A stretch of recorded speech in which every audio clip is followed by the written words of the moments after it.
Mesdames et messieurs, bienvenue à l'émission Sur le chemin de la foi. Nous sommes heureux de vous savoir nombreux devant vos postes téléviseurs pour suivre cette émission. Aujourd'hui, nous allons parler de la Sainte Seine. Qu'est-ce que la Sainte Seine? Quand a-t-elle été instituée? Qui l'a instituée? Quelle en est la signification? Eh bien, pour faire cette émission, nous avons la joie de recevoir sur notre plateau Madame Chantal Agnero et le pasteur Salomon Tano. Soyez les bienvenus et merci d'avoir accepté notre invitation. Merci à vous aussi. Donc, nous commençons en même temps, nous entrons dans le vif du sujet. C'est quoi la Sainte Seine? La Sainte Seine, c'est le dernier repas que Christ a pris avec les disciples, les 12 apôtres, quelque temps avant son arrestation, et donc la veille de sa mort, et si je peux aller un peu plus loin, disons 3 jours avant qu'il ne ressuscite. C'est ça. Ce n'est pas que Christ n'a pas pris d'autres repas avec ses disciples, il en a pris beaucoup, comme nous en prenons chaque jour. Mais ce repas-là était spécial parce que juste après ça, il y avait un événement que Christ allait accomplir pour le bien de toute l'humanité, et ça. nous les croyants y compris. C'est ça. Alors, est-ce que le pasteur est d'accord avec Chantal? Oui, je suis effectivement d'accord avec Chantal, mais je vais ajouter encore quelque chose pour dire qu'on appelle Sainte Seine parce que ce dernier repas a une particularité. C'est ça. C'est que le Christ, célébrant la Pâque juive, choisit ce moment pour donner encore une autre Pâque à tous ceux qui croiront en lui. D'où la Sainte Seine. En célébrant la Pâque juive, il mettait fin à cette Pâque pour annoncer la nouvelle Pâque C'est ça. que les chrétiens devront maintenant célébrer. C'est pourquoi dans 1 Corinthiens 11, 24, Paul nous parle de « faites ceci en mémoire de moi ». Donc voilà pourquoi nous l'appelons la Sainte Seine. C'est ça. Alors, cette cérémonie, est-ce qu'elle a un fondement biblique? Et puisque je viens de donner déjà un passage biblique, 1 Corinthiens 11, 24, je vais demander à Chantal de lire pour On nous. va le lire pour nos téléspectateurs. 1 Corinthiens 11, 24 nous dit « Il prit du pain et après avoir rendu grâce, le rompit et dit « Ceci est mon corps qui est rompu pour vous, faites ceci en mémoire de moi. » C'est ça. Alors, on a quand même interrogé Monsieur Tout-le-Monde. Nous allons suivre sa définition de la Sainte Seine et nous allons revenir pour voir si nous pensons la même chose. Nous allons suivre. Oui, parce que Jésus-Christ, en son temps, il a montré à ses disciples de prendre la Sainte Seine. Quand on va dans le livre de Jean, Jésus a réuni tous ses disciples. Il a pris la Sainte Seine avec ses disciples. Et l'exemple palpable est dans toute la Bible. On peut dire dans les 4 évangiles, on voit un peu, avec les versets bibliques, la Sainte Seine. Alors, la définition de Monsieur Tout-le-Monde, est-ce que ça vous convient? Bon, je laisse Chantal d'abord commencer. Bon, moi je dirais que la Sainte Seine a un fondement biblique parce que c'est Christ même. La Bible, la Sainte Bible, la parole de Dieu, elle est centrée sur Christ. Et Christ, en instituant cette Sainte Seine, il a fait pour que cela serve de mémorial et que cela serve d'exemple à ses disciples de l'époque et à nous aussi qui nous réclamons ses disciples par la foi. C'est ça. Parce que si nous croyons que ce dernier repas et que ce qui constitue ce repas, parce que quand on parle de repas, ce n'est pas superficiel, c'est quelque chose qu'on mange, qu'on boit. Il y a des éléments qui entrent en ligne de compte dans un repas, ce n'est pas virtuel. Un repas, c'est physique. Donc, les éléments physiques qui composent ce repas-là, si nous croyons par la foi que ces éléments-là représentent vraiment le sacrifice, comme le pasteur l'a dit tout à l'heure, la nouvelle Pâque, la nouvelle alliance que Christ a établie pour nous sauver, eh bien, c'est un fondement biblique. Le fondement biblique, il n'y a pas de doute là-dessus, il est avéré, à mon sens. C'est ça. Oui, pasteur. Il faut dire que tout ce qui s'est passé avant la venue du Christ était plus ou moins une image des symboles de ce que Christ devait venir accomplir véritablement pour les pécheurs. Donc, quand nous lisons l'épître de Jean au chapitre 13, nous n'allons pas le lire, mais quand nous parcourons tous ces chapitres, nous voyons même la Pâque, la Sainte Seine dans son institution, dans son déroulement même. Et quand nous parcourons maintenant 1 Corinthiens 11, 24, qui nous dit « Faites ceci en mémoire de moi », c'est une institution biblique. Donc, c'est un fondement biblique. Alors, nous avons pas constaté, mais nous savons aussi que c'est précédé, n'est-ce pas, par l'ordonnance du lavement des pieds. Alors, quelle est la signification de ce lavement des pieds-là? Ce lavement des pieds, moi je dis que la signification est vraiment profonde. Elle est pleine de sens et cela nous enseigne encore d'autres leçons. Christ est un vrai enseignant et un maître enseignant. C'est ça. Il s'est fait serviteur aux yeux de ses disciples pour leur enseigner encore un exemple. Pourquoi? Christ est le roi des rois. C'est lui qui nous a créés. Il a tout fait. Il n'avait pas besoin de s'abaisser pour laver les pieds de ses disciples. À la limite, je peux dire même qu'il aurait pu même claquer simplement des doigts et puis il aurait eu une myriade d'anges, d'êtres célestes qui seraient venus à sa disposition pour faire le lavement des pieds. Mais Christ s'est abaissé. Ici, il nous montre l'exemple de l'humilité et de l'abaissement. C'est ça. Pour montrer que lui qui est au-dessus de tout, il n'a pas d'égal. Il n'y a personne qui peut l'égaler. Lui qui est au-dessus de tout, et il nous considère comme ses égaux. Donc, c'est un enseignement, un exemple pour que nous aussi, quand nous allons dans un esprit d'humilité pour prendre la Sainte Seine, nous devons considérer aussi les autres comme étant nos égaux.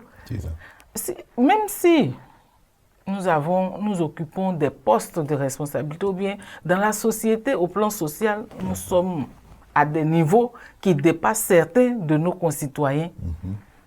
Quand nous arrivons dans le contexte de la Sainte Seine, comme Christ nous l'a montré, lui le grand roi, il s'est abaissé, nous devons laisser tous nos préjugés et tout ce qui nous empêche de nous humilier, là, nous devons laisser ça de côté et regarder à l'exemple de Christ et nous abaisser pour que Christ nous élève, pour que ce temps de repas que nous prenons avec Christ ne soit pas un temps superficiel, mais que ce soit un temps où nous entrons vraiment en communion avec Christ. C'est ça, oui, pasteur. Chantal parlait tout à l'heure d'humilité, mais quand nous lisons Jean 3, 16, car Dieu a tant aimé le monde qu'il a donné son Fils unique afin que quiconque croit en lui ne périsse pas, mais qu'il ait la vie éternelle. Pour dire que Jésus, son humilité ne commence pas au dernier repas, mais depuis l'éternité. C'est ça.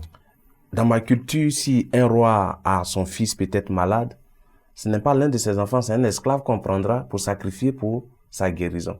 Mais ici, nous voyons le Dieu que nous servons descendre lui-même comme agneau de sacrifice pour nous racheter. Donc Christ, au dernier repas, veut nous dire que l'humilité doit caractériser le chrétien. Mais quand nous nous approchons de sa table, cette humilité doit encore se renforcer parce que face au salut, nous sommes tous égaux, parce que nous sommes tous pécheurs. C'est ça.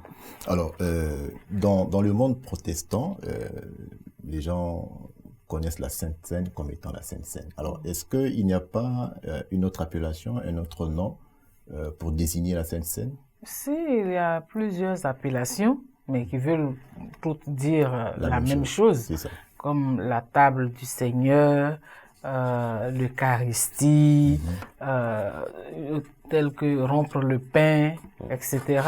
Il y en a quelques-unes, mais toutes se rejoignent.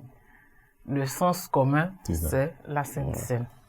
En fait, l'appellation Eucharistie qui est un peu peut-être différente de la table du Seigneur, rompre le pain, c'est par rapport à la bénédiction qui accompagne cette cérémonie-là quand on parle d'Eucharistie. Sinon, c'est presque la même, pour ne pas dire c'est la même chose. C'est ça.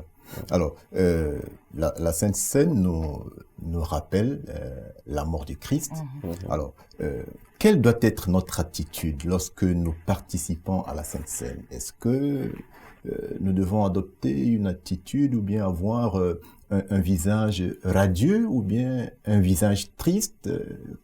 quelle doit être notre attitude? C'est vrai que ça préfigure, ou bien que c'est un mémorial, un souvenir, un rappel du sacrifice du Christ.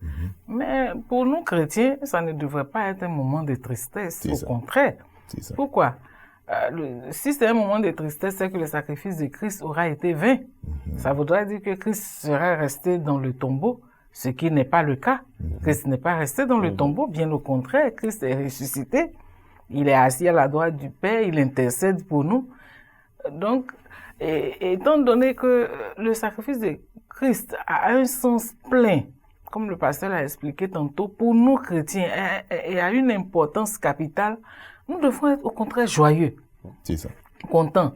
Bon, ce n'est pas une joie débordante, Excessive. ou excessive, ou bien ostentatoire, si je peux me permettre le mot, qui est quand même assez gros, si je peux me permettre le mot. Mais je veux dire, c'est une joie sereine.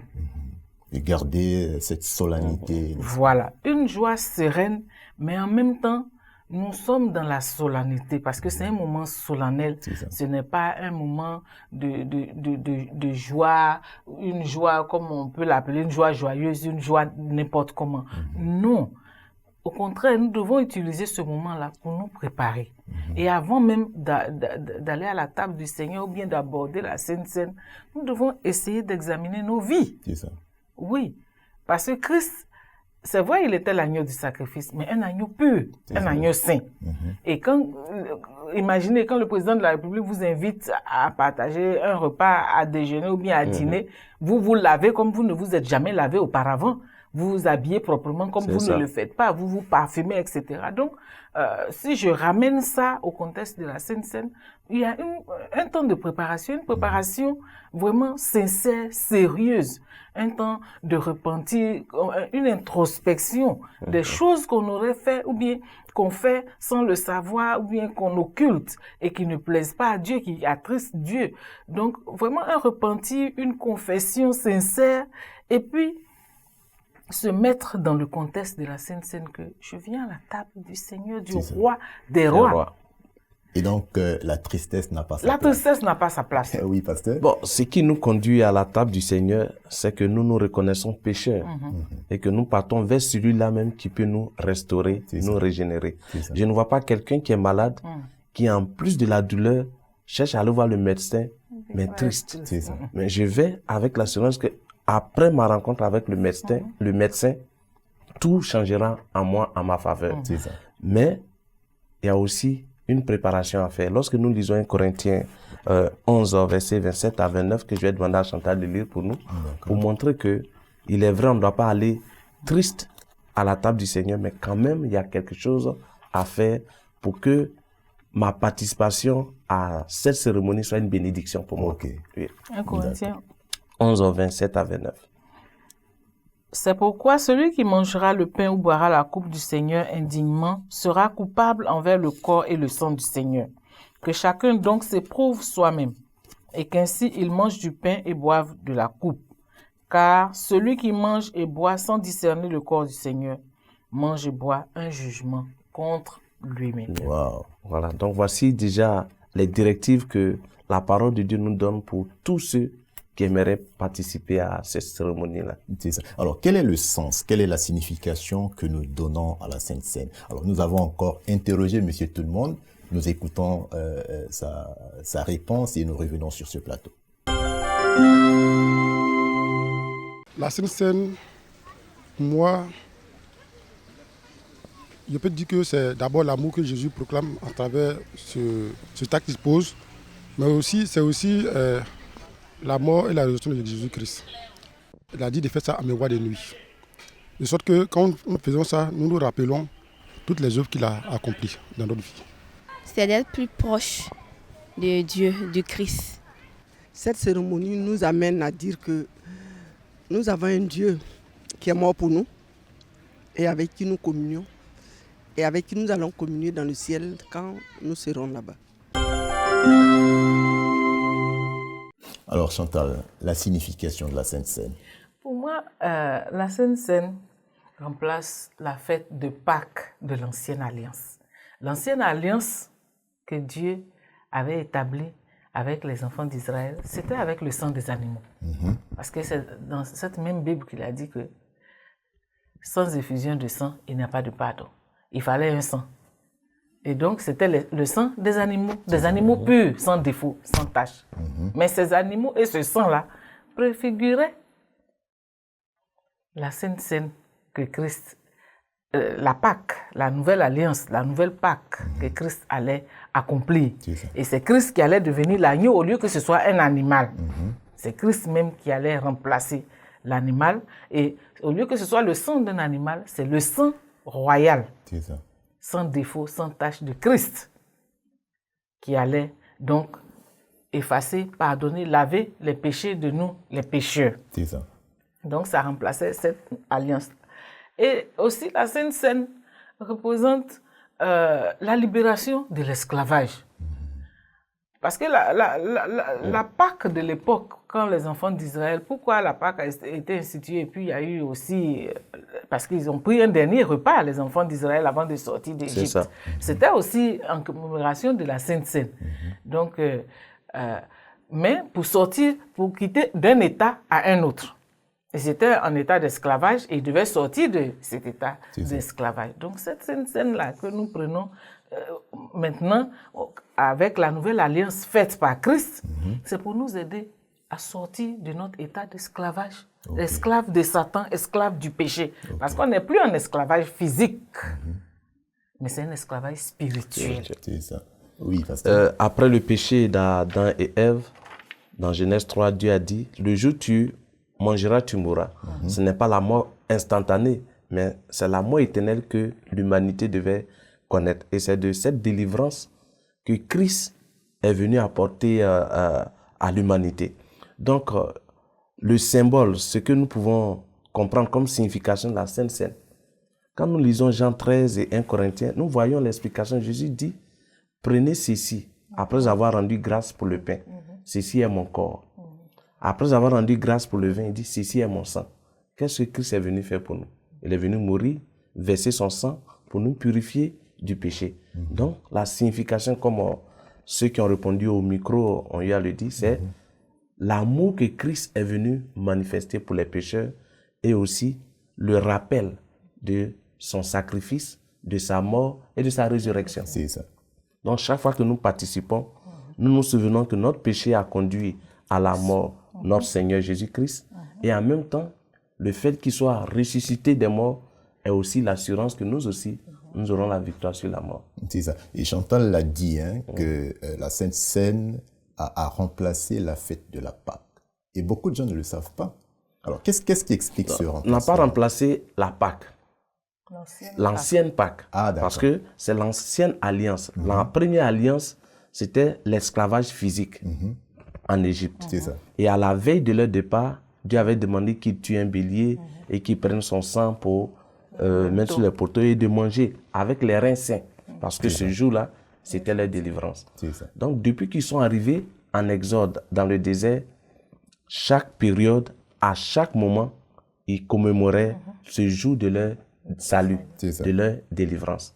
Donc, Christ, en célébrant la Pâque juive, dit à partir d'aujourd'hui, la Pâque que vous avez eu à célébrer, qui était une préfiguration de ma venue, est passée. Je vous donne maintenant la nouvelle Pâque.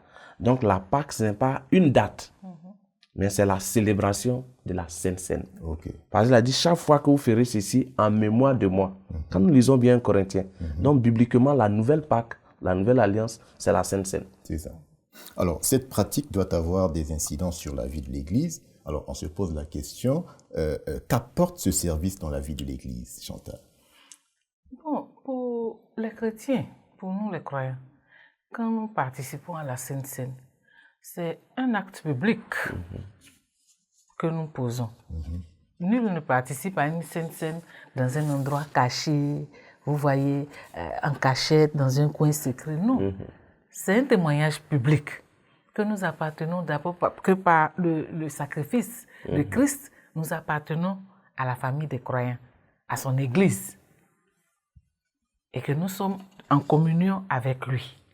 Et que nous suivons son exemple l'exemple qu'il a laissé. Nous imitons. Christ a dit d'imiter. Dans le monde, quand on veut imiter les gens, on imite même ce qu'ils font qui est mauvais, on regarde, on copie. Nous sommes bénis parce que Christ ne nous a pas appris ce qui est mauvais. Au contraire, il a fait tout ce qui est parfait et bien pour notre salut, par amour, pour nous sauver. Donc nous imitons Christ, nous obéissons et nous sommes en communion, en harmonie avec nos frères et sœurs en communauté de foi. Et nous démontrons publiquement que nous appartenons à Christ. Donc, Christ ayant fait la nouvelle alliance par son sang pour nous, ayant célébré la Sainte Seine pour nous, nous aussi, nous obéissons parce que c'est ce qui nous demande à un fondement biblique et que nous reconnaissons appartenir à Christ. Nous sommes partis de sa famille. Et nous n'avons pas honte. Nous faisons sien ou bien notre le sacrifice de Christ. Voilà. Je pense que pour comprendre l'incidence que cette cérémonie a sur la vie du croyant, du chrétien, c'est d'abord de se demander qui suis-je? Suis-je un pécheur? Qu'est-ce qui s'est passé pour que je sois rétabli dans le droit que j'ai perdu en Éden? Il a fallu que Christ, le Fils de Dieu, vienne mourir. Donc si je comprends cet aspect, je comprends que la Sainte Seine n'est pas une simple cérémonie, mais je vais pour communier avec mes frères. Je vais aussi pour communier avec mon Dieu. Parce que n'oublions pas que le baptême qui a aussi presque le même sens que la Sainte Seine. Parce que Paul a dit quelque part que ne savez-vous pas que nous tous qui avons été baptisés, c'est en sa mort et en sa résurrection que nous avons été baptisés. Donc le baptême nous fait entrer dans l'église. Mais la Sainte Seine, puisque nous sommes en pèlerinage, dans notre marche, il peut y avoir des hauts et des bas.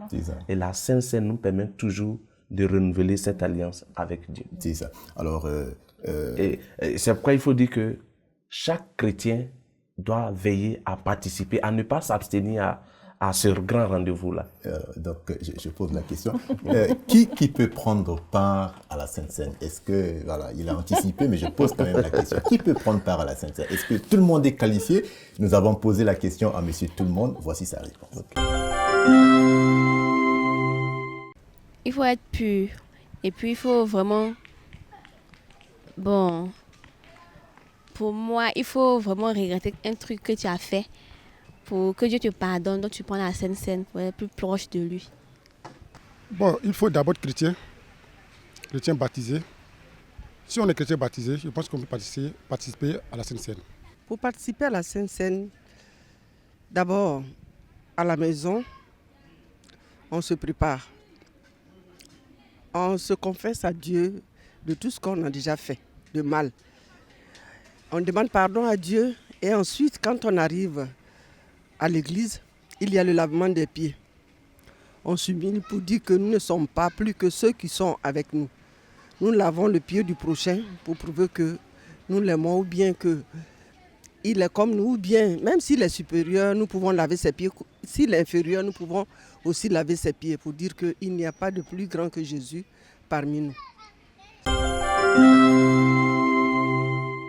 Alors, vous avez suivi comme moi, hein, il faut être chrétien, il faut être pur. Alors, qui doit participer à la Sainte Seine, Chantal? Tous ceux qui sont membres du corps du Christ, c'est-à-dire ceux qui ont été baptisés dans le témoignage de Christ et ceux qui sont chrétiens pratiquants dans leur communauté de foi doivent prendre part à la Sainte Seine. Alors, je me tourne vers le pasteur. Même les enfants? Mais pas les enfants. Ah, d'accord, il faut... Pas les enfants non baptisés. Qui prend la Sainte Seine? C'est celui qui se reconnaît pécheur c'est ça. et qui voit en le sacrifice de Jésus-Christ le moyen de son salut. Un enfant ne se reconnaît pas pécheur, mais celui qui déjà se reconnaît pécheur et qui a cru en Christ, qui s'est fait baptiser, peut prendre la Sainte Seine. Donc ce n'est pas fermé à un groupe de personnes, mais tous ceux qui croient en Christ et qui l'ont reçu peuvent prendre. Mais je veux qu'on rectifie quelque chose parce que dans ce que nous avons vu au niveau des micros, il y a un intervenant ou une intervenante qui a eu à dire qu'il fallait être pur. Jésus a dit, je ne suis pas venu sauver les justes, mais sauver les perdus. C'est ça. Donc, ce qu'on doit faire, c'est de se remettre en cause, un examen de soi, chercher à se réconcilier avec Dieu pour aller à la Sainte Seine. Mais ne dis pas, sinon personne ne prendra la Sainte Seine, puisque nous ne sommes pas purs. C'est ça. Alors, que nous révèle alors la Sainte Seine sur l'avenir? Et la Sainte Seine est une anticipation de ce que nous ferons au ciel avec le Christ. Ok. Parce qu'il a dit, jusqu'à ce que je revienne. Donc déjà, la victoire que Christ nous a donnée sur la croix n'est pas encore totale. Cette victoire sera totale quand Christ reviendra. Donc c'est une ouverture sur l'avenir. Parce qu'il a dit, jusqu'à ce que je sois encore avec vous au ciel, pour qu'on soupe ensemble. Donc il faut apprendre maintenant à souper avec Dieu ici, pour pouvoir souper avec lui au ciel. C'est ça. Quelque chose à ajouter, Chantal? Oui, je voulais aussi dire que la Sainte Seine nous rappelle que ce que ça a coûté à Dieu, ça n'a pas été facile. Ça lui a coûté beaucoup de nous donner son Fils. Donc, nous ne devons pas prendre le sujet de la Sainte Seine, mais le thème de la Sainte Seine à la légère. C'est ça. Nous devons faire beaucoup attention, demander à l'Esprit de Dieu de nous aider, de nous habiter, de nous remplir, de nous guider avec son esprit de sagesse pour que nous puissions très bien appréhender la notion Alors, de la une Sainte dernière question. Nous allons allègrement vers la fin de cette émission. Pour le croyant, la Sainte Seine est-elle simplement une cérémonie qui commémore un événement de l'histoire? Chantal? Bon, c'est vrai que la Sainte Seine est un événement de l'histoire du monde, de l'histoire chrétienne. Mais la Sainte Seine va au-delà de tout ça. Nous devons garder à l'esprit, en tant que chrétiens, que la Sainte Seine est aussi un événement qui met en exergue le prochain retour de Christ, le repas, le grand banquet, le grand festin auquel tous ceux qui auront cru, qui lui auront fait confiance, qui se seront approchés de sa table avec confiance, avec repentir sincère, avec confession des péchés, que tous ceux-là vont participer à son grand banquet. C'est ça, merci beaucoup. Mais je ne sais pas si je peux ajouter quelque chose. Il faut dire que si je me dis c'est une simple cérémonie, c'est que je suis libre de participer ou de ne pas participer. C'est ça. Mais si je me dis dans cette cérémonie, j'ai aussi le pardon de mes péchés et c'est une alliance avec mon Dieu, alors je vais changer d'attitude vis-à-vis de cette cérémonie-là. C'est ça. Alors vraiment, on a été vraiment très content de vous avoir sur ce plateau. Merci beaucoup d'avoir accepté notre invitation. Alors, mesdames et messieurs, vous devez comprendre et savoir que la Sainte Seine est la participation aux emblèmes du corps et du sang de Jésus. Elle exprime notre foi en lui, qui est notre Seigneur et notre Sauveur, et en y prenant part avec joie, nous annonçons la mort du Seigneur jusqu'à ce qu'il vienne. Merci de nous avoir suivis. Au revoir et à bientôt.